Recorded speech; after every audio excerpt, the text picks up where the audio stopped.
NTV time, जनता की बात जनता के साथ।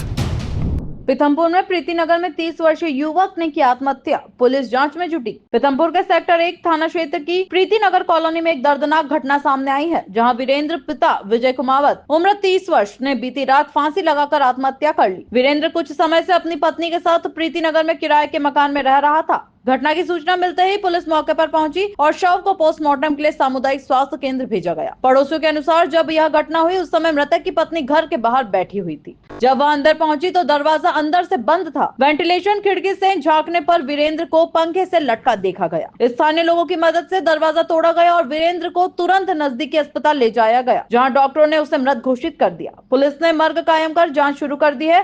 प्रारंभिक जांच में आत्महत्या के कारणों का खुलासा नहीं हो सका है। वहीं मृतक के भाई ने किसी साजिश या अनहोनी की संभावना से इनकार किया है। पुलिस मामले की हर पहलू से जांच कर रही है। नहीं, आज मुख्यतः तो आने वाले अपने वर्षा के मौसम में यहाँ बृहद वृक्षारोपण का कार्यक्रम किया जाएगा। एक पेड़ माँ के नाम अभियान अंतर्गत लाखों की संख्या में हम लोग यहाँ वृक्षारोपण की तैयारी देख रहे हैं। इंडस्ट्री की ज़मीन पे कितने पेड़ लगाए जा सकते हैं और नगर पालिका कितने पेड़ लगा सकती है, जो ग्रीन मास्टर प्लान में जो ग्रीन बेल्ट है वहाँ पे हम लोग कैसे प्लानिंग कर सकते हैं। बहुत छोटी छोटी पहाड़ियाँ हैं, वहाँ हम लोगों को प्लानिंग करनी है, तो कितने पेड़ लगेंगे, कैसे लगेंगे। संजय जलाशय के पास बहुत बड़ा क्षेत्र है, बगदून जलाशय के पास क्षेत्र है। ऐसे क्षेत्रों में वृक्षारोपण को लेकर के हम लोग तैयारियां देखने आए। किसानों के साथ भी बैठक? नहीं, किसानों के साथ हम लोग निरंतर बैठकें करते रहते हैं। पीथमपुर में एक कहीं ना कहीं ये विषय चला आता है कि यहाँ निरंतर भू अर्जन होते रहते हैं और भू अर्जन के समय में हमेशा ज़मीन की कीमत को लेकर के प्रश्न आते हैं। कहीं ना कहीं जो ज़मीन की कीमत है वो यहाँ निरंतर बढ़ती जाती है और किसानों के मन में ये भाव बना रहता है कि उनको उचित मुआवजा नहीं मिल रहा है। तो आज जो रेलवे का जो यहाँ पे जो प्लेटफॉर्म का काम चलना है उसको लेकर के किसानों से हमारी वार्ता हुई है। अच्छी वार्ता हुई है, सभी ने अपनी बात रखी है, न्यायोचित बात रखी है और हम लोगों की भी तरफ से ये प्रयास है कि किसान हित में जैसा पूर्व के प्रोजेक्ट्स में पीथमपुर में हम लोग करते आए हैं इसमें भी करके दिखाएं। बट क्योंकि भाई ये बड़ा प्रोजेक्ट है, यहाँ से इंदौर से दाहोद पूरी लाइन जा रही है, मैंने भी किसानों से आग्रह किया है कि भाई इस प्रोजेक्ट को में जो है इस काम को होने दें।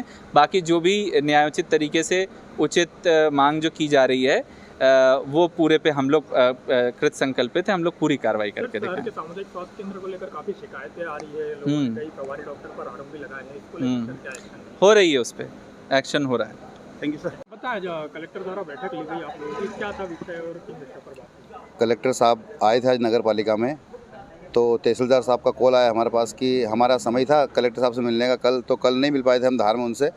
तो रेलवे में हमारी ज़मीनें जा रही जिसका मुआवजा हमको मतलब देखा जाए तो बिल्कुल ऊँट के मुंह में जीरा डालने जैसा मिल रहा था। 1 बीघा का हमको केवल 32 लाख रुपये के पैसे मिल रहे थे। तो हम सबका विरोध था कि हमको ज़मीनें नहीं देना है। तो कलेक्टर साहब यहाँ पर आए थे, जन सुनवाई में उन्होंने हमको बुलाया, बैठक करी, बोला कि ठीक है हम रेलवे अधिकारियों से बात करेंगे।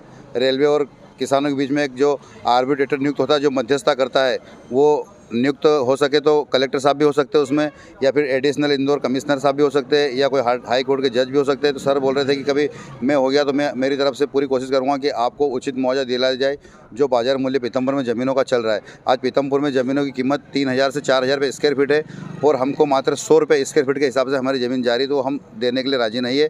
इसी विषय में हम सब लोग कलेक्टर साहब के पास धार 2 बार गए थे मिलने के लिए, आज फिर यहाँ पर भी मिले, बैठक भी करी। कलेक्टर साहब ने बोला कि ठीक है मैं आपकी लिए पूरी तरह बात करूंगा। आपका नाम?